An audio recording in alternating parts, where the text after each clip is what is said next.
All right, so I'm here with the monitor, and I know it's a BenQ, but I don't know which monitor it is.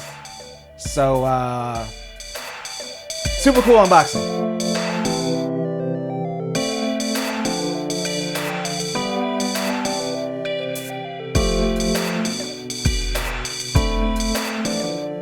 All right, so I am here with the BenQ, hopefully the 3200U, but according to the box, it could be the 3280U, so you know we got to go ahead and get this open here. But basically the story behind this is, you know how I am with the deals, and I always got to find some kind of deal. So last week I got my recorder, my 10-bit, 10-bit 422 recorder, and I really wanted to get a monitor so I could actually see the color difference. Plus I just needed a professional monitor anyway.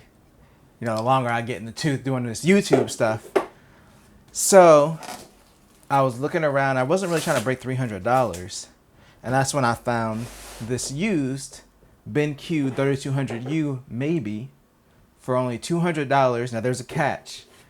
And this was also confusing. So the catch was it's used, of course, and it said it had a broken USB-C port, which I thought was weird because I looked at the monitor and it's not supposed to have a USB-C port. But I was like, whatever, it does have USB ports. I was like, maybe they mean USB port C, like the third one. I don't know.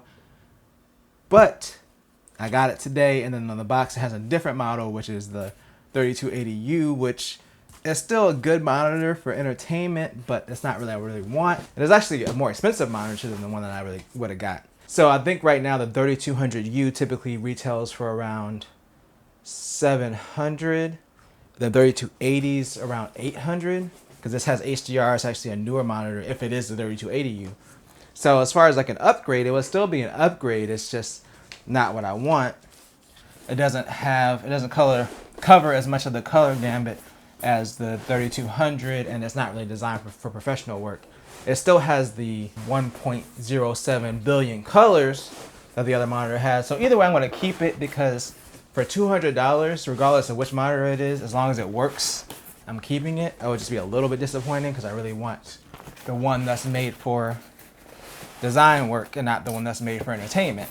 But hoping that it's just, since the 3200U came out in 2017, they maybe didn't have a box for it and they just put it in this box because that was just the one that they had and it fit, which is a possibility.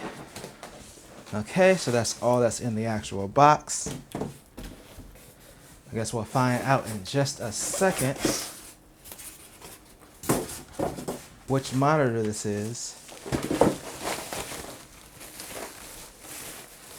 Oh no, this is the 3200U, or the 3280U. Man, I mean, I shouldn't complain. I got an $800 monitor for $200, but really it was not the one that I wanted. But you know what?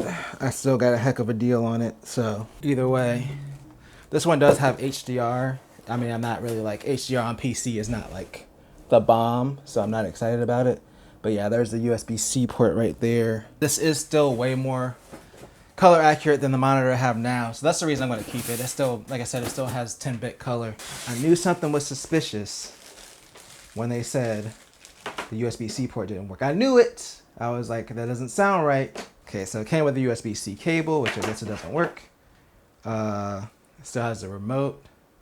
So this still has the plastic on it. The stand's in decent condition. Then this has a USB, one of the printer type cables to plug into your computer. So I'm guessing this probably has USB ports somewhere along the side or the back or something like that. Let's see. Actually, this might not. They might just throw some extra stuff in here by accident, because I know the monitor that I was supposed to get did have USB ports. But this isn't that monitor. Then you have the power cable here. I guess whoever got this just got it and then was just like, hey, USB port doesn't work, and returned it. So this is a tough one, you guys. But yeah, here's the monitor. And I guess that's going to include the unboxing portion of it. I think it's also missing the screws though. There's no screws for the stand. I mean, it's not a big deal. I'm going to be mounting this on an arm anyway. So yeah, overall this experience is pretty weird. It's not the monitor I wanted, but I'm going to go ahead and hook it up either way. And I'll be back with my thoughts on it. See you in a bit.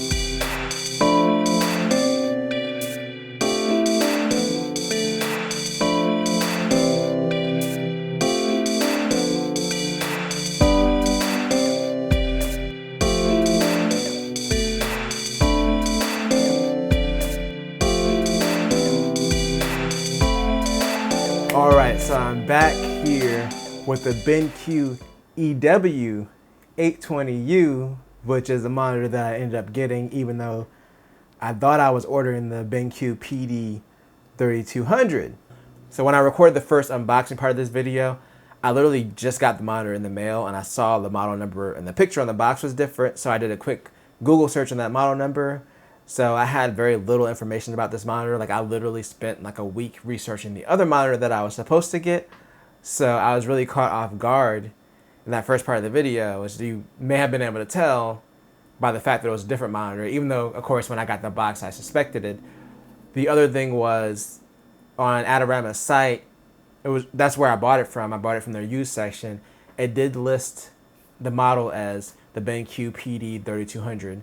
And it said it just had a broken USB-C port, and it was basically on clearance for $200 because it's partially broken. And after getting it in the mail, it makes sense of why it was listed as having a broken USB-C port, because this monitor has one. The monitor I was supposed to get doesn't. So that was a little bit confusing to me even before I got the monitor. So I thought it was a little bit suspicious, but I was kind of like, you know, whatever about it. So that was about 5 days ago. And of course, I've had time to do more research and kind of play around with this monitor, and I will say that is awesome. So to go over the specs briefly, it does do 4K, it has 10-bit color, it covers 95% of the DCI-P3 color gamut, it's certified for HDR 400, so it supports a peak brightness of 400 nit. It has 2 HDMI ports, 1 display port, and then of course the USB-C port. The USB-C port is capable of 60-watt power delivery. So like if you have a notebook, like the MacBook, my MacBook Air behind me, it will power the laptop, and of course you can use it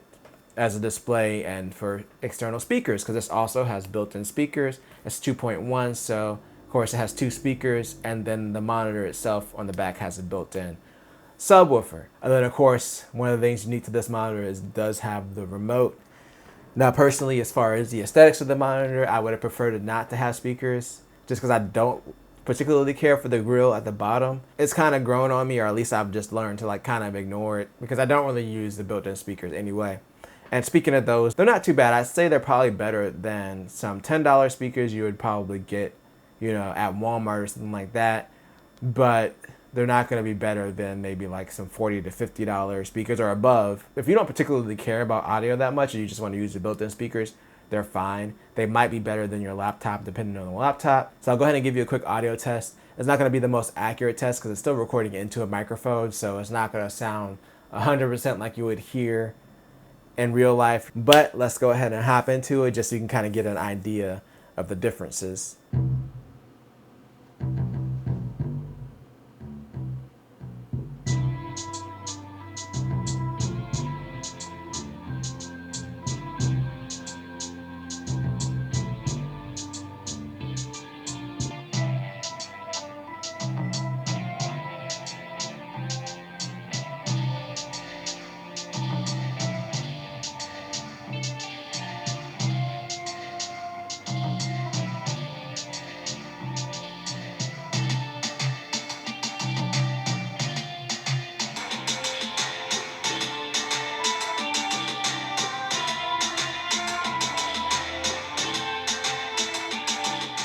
Like I said, overall, I think they sound pretty good. And the funny thing is, I actually have the MacBook connected with USB-C, so it turns out that the USB-C port works fine. So I don't know if, you know, a customer sold it to them or returned it because the USB-C port was broken and maybe they didn't do proper testing on it. But as far as I could tell, yeah, it's been keeping my MacBook charged and everything functions fine. I haven't tried it on any other devices, but I didn't see any issues with the monitor at all. So essentially, this is pretty much a brand new monitor. I don't even think this monitor has been out for that long. Now, of course, one of the reasons I bought this monitor is because I wanted to be able to see the differences in the 10-bit color. And it does look better. It's still very subtle, but I can definitely see more in the shadows and highlights than I was able to see before. The colors look more vibrant on the 10-bit footage than the 8-bit footage. It does make things a little bit easier in video editing. But the biggest advantage is just having this huge, which it is a lot bigger than I expected. I don't know why, but in my mind I was like, oh, 32 inches isn't bad. And then I got it. And yeah, it's huge. Like the monitor that's beside it is a 27-inch monitor, just to put that in scope for you.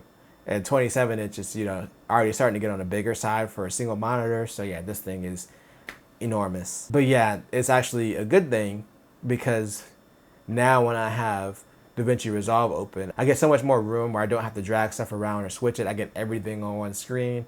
Like before, if I was doing multicam editing and I needed to, I don't know, zoom in on the clip, I would have to switch out of the multicam view to get the inspector back up, just so I have enough room to go in and change those settings and then switch back to multicam and the inspector will go away. But now all of it's just on the screen at the same time. And then of course at the bottom of the screen, my timeline for video and audio is a lot bigger, so I don't have to constantly scroll up and down to like find the clip that I'm working on. And just from a productivity standpoint and from the color accuracy standpoint, it's pretty much still exactly what I was looking for.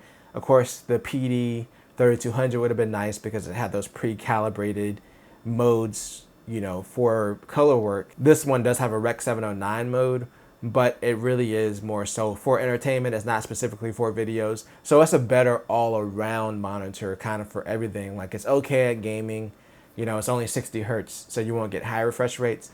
But having the HDR feature, which honestly the HDR looks really good. I did play Horizon with HDR on, and I was getting around 50 to 60 frames in 4K on the high settings on my RTX 2070. The HDR effect looks really good on this monitor. I know it's only HDR 400. The ideal spec for HDR would usually be like 1,000 nits of brightness, and plus some kind of local dimming solution to turn off parts of the screen when the screen's black, just to make the effect stand out more. So this doesn't have that, and it has some kind of HDR eye technology or intelligence to try to make up for some of that. And it really does a really good job. Like I have an OLED downstairs, and the HDR on that is outstanding because it pretty much has an infinite contrast ratio because you can literally turn off pixels that aren't in use. I also have a cheaper TCL TV that was around $400 that does HDR. And I would say that the HDR up here looks better than like you would get on a cheaper TV. Of course, nowhere near as good as like, OLED quality, but it honestly looks really good. I was really surprised considering that it only meets the HDR 400 spec. And as far as the color accuracy, even though it doesn't have the profiles for video editing, the out-of-the-box calibration is still really accurate. The colors up here look great. Everything pops when it's supposed to. It's made little details stand out to me a lot more. Like I will just look at websites and I'm like, okay, wow, I didn't even know that was supposed to be that red. So I'll look at stuff on my other monitor, on my Acer XF270H, which is a 1080p high refresh rate TN panel gaming monitor, so it's not going to have the greatest colors. I'll pull it over to the BenQ and I'm like, okay, well I can see, what sacrifices this monitor made as far as color and how this is supposed to look, like how the creator of this content intended it to look. And that's something that's really powerful to have, especially making videos and trying to make content, come out the way that I envision it, and then kind of being able to see, like, okay, maybe this is how it'll look on, a screen with lesser colors, but the people that do have color accurate screens, I can get the most out of the content that I'm making, and that's what's really important to me. But to get that scalability and be able to make content with the most detail possible, even though a lot of people won't be able to see the full detail, because for one, YouTube's going to compress it, and two, a lot of people don't have the most bangingest monitors all the time. So just to have more detail to work with and have more space to work with, a bigger canvas, it's awesome. And I did watch a few movie trailers up here. I don't really watch movies like that, so I haven't sat down and watched a full movie, but like turning the HDR on and kind of watching those movie trailers, and as big as the screen is, I was like, yeah, if you wanted to have like your own, like, you have your office, maybe you don't have a TV and you wanted to just use this, and instead it's an awesome experience. Now it's not going to be like, I'm going to have a bunch of friends over and have a movie night, but if you mostly watch content alone and you want like a really good, PC or Mac video watching experience, this is a really good monitor. Gaming wise, you can turn on G-Sync for this monitor, but again, it's only 60 hertz. G-Sync does work as long as you connect to the DisplayPort. It's not officially supported, but I was able to enable it. It also has a 5 millisecond response time, which is a little on the higher end for gaming. A lot of people like, 1 millisecond if possible, which is why I still have this Acer monitor, because typically when it comes to gaming, I prefer to have the higher refresh rates and the faster response time over the higher resolution and maybe the more accurate colors. But on certain games where it's like more of a cinematic experience, like when I was playing around with Horizon Zero Dawn, it is nice to be able to, have that 4K color accurate monitor with HDR just to play games on. One thing that is hilarious though is the way that some browsers and websites scale up here. Like I loaded up Facebook on Safari and it just looks ridiculous. Like I don't know what happened, but apparently this is just the way that Safari decided to display Facebook. I call it Facebook Ultimate. This is the ultimate Facebook experience. If you guys, want that, if that's something that you desire, then it's here. And Facebook Ultimate is here on this monitor for you, Safari. Oh, and the remote. The remote's actually pretty cool. As someone who, has two computers, and maybe I do want to use the monitor on my MacBook instead of my desktop, it's super easy just to hit this button to switch inputs. And the other thing is this monitor has 3 different HDR profiles built in, so it's good to just be able to quickly switch between them, especially right now where HDR support on Windows kind of sucks because you have to go in and manually turn it on in Windows, and then it just turns it on for everything. So I don't think that I'll be using HDR that much just because it's kind of a hassle to turn it on unless it's like a game or a movie or a video that I'm watching and I really want to see the HDR. I won't probably turn it on, but just be able to quickly switch between that and the access to full menu with the remote, it just makes it a lot easier. Now, there's also the stand. I didn't spend that much time with the stand. I just hooked it up long enough to test it. The build quality seemed really good. Like it seemed like a good quality stand. It just didn't seem like it had very many adjustments. Like it was pretty much just, tilt and that's it. The one other thing I like to note is this monitor is really very good with anti-glare. So like right now I have this big light on me and I'm looking over at the screen and it's still completely clear. There's no areas of the screen where I see like a big noticeable glare where I can't see anything. And I didn't notice how important that was, but like throughout the day when the lighting changes, like this monitor is just completely visible, other than the fact that it's huge, but I just never have any issues with like glare coming in through the window and I can't see something. Like this monitor does a very good job with that. With that being said, price, it is $800. I did get it for $200 obviously, so of course to me I'm like, oh, this is an amazing monitor for $200. But what about for $800? Well, for productivity, because this is a big 4K monitor, you really like watching, movies or videos on your computer, you do your occasional gaming, and, you do video editing. This is still a good monitor for video editing. Then yeah, this is overall a really good choice. Now, if you do want specifically a monitor for video editing, there's better choices out there, like the one that I was originally going to get, and it's a little bit cheaper. It doesn't have HDR, but it does cover a little bit more of the color gamut, and it has those profiles built in specifically for a color. But the whole point of this monitor is it's kind of supposed to be like the Goldilocks monitor that's kind of competent at everything. And it really is. Like, there's nothing that it's really bad at. Build quality wise and feature wise, it's fantastic and it's definitely worth paying the full price for. Even if I wouldn't have accidentally stumbled into it. Like if I had the money to buy a second one of these, to have two, I definitely would, even paying the full $800 for it, because that's how good I think that this monitor is.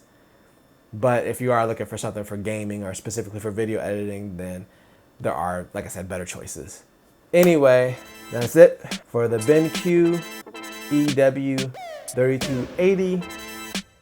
But if you enjoyed this video, make sure to tell a friend, tell a coworker, like, share, subscribe, and always do at least 2 things at the same time. Peace. Why is it called BenQ anyway? Is the Q for question? Is that why it's called BenQ? Am I supposed to ask why it's called BenQ?